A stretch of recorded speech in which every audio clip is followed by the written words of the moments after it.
Ladies and gentlemen. Transmitting across America. Words on. Reporting live from Austin, Texas. This is Reporting Words.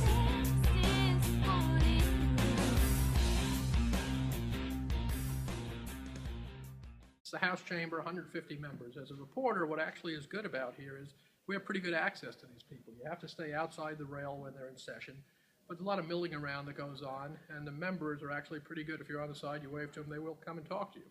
As opposed to Congress, where you have to go through 7 levels of staff to get to anybody.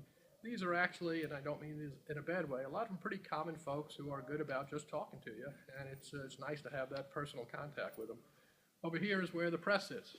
We get these seats here, we're right on the floor. With the computer system now you're logged into, you see all the amendments that are flying by. It's actually not a bad system. It's gets a little wild and raucous in here at times because it's a part-time legislature. When they're in town, there's a lot of work to do, but as a reporter, it's kind of fun. Hi, I'm Tim Eaton with the Austin American-Statesman. I am the State House reporter here in the Capitol, covering things like redistricting, which a lot of people are following very, very closely, and other happenings in the House. Tim, always with the jokes. Today, however, the State Senate did, a panel did pass the maps for the redistricting maps for the Texas House, State Senate, and for Congress. Next out for that is the Senate floor, which will probably be on Friday. House reconvenes on Monday for more redistricting fun. So do you like your job down here?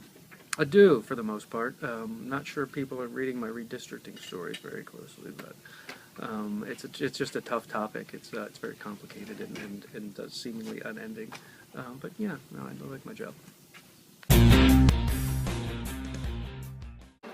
Typically, I have interaction with the media in a couple of different ways. One is when we're in a regular session, almost on a daily basis, we will have one-on-one conversations, including conversations where actually they might be giving me information I didn't know anything about. The reporter might be doing that, or they're trying to find out something, and we'll talk about things on background, let them know that I've heard this or heard that. And then we also have the kind of interaction where there's specifically something they're working on. And in those instances, we will work to try to, they'll put things on the record where people will know exactly what my position is and why I have that position.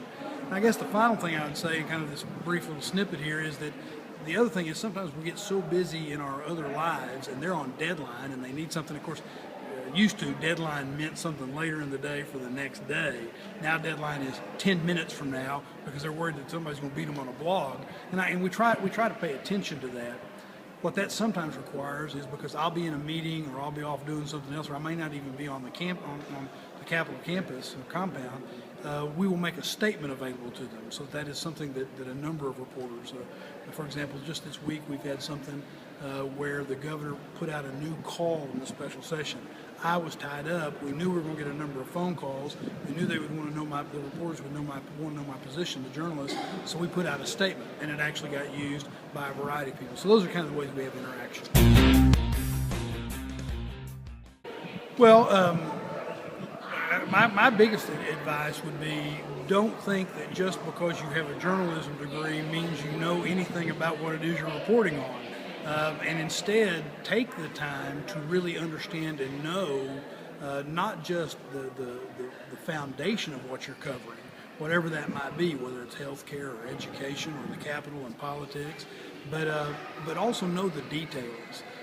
Be somebody that actually has information that can be shared with somebody like me that's in public office, because that'll just make you a better reporter. It's not just about having the journalism degree.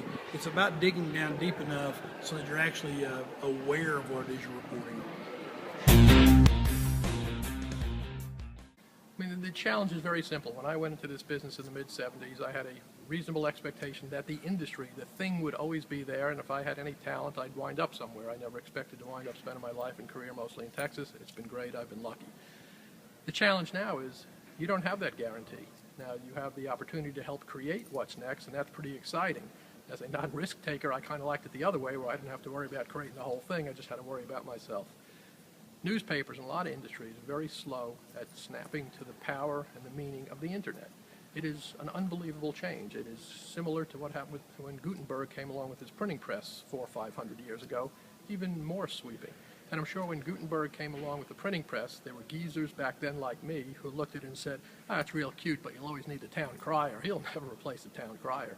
And I fear our industry was like that. Now we're all scrambling to figure it out. There's no guarantee we will figure it out. So it's up to you kids to make sure that my pension remains sound. Ladies and gentlemen, Transmitting across America. Get your words on. Reporting live from Austin, Texas. This is Reporting Words.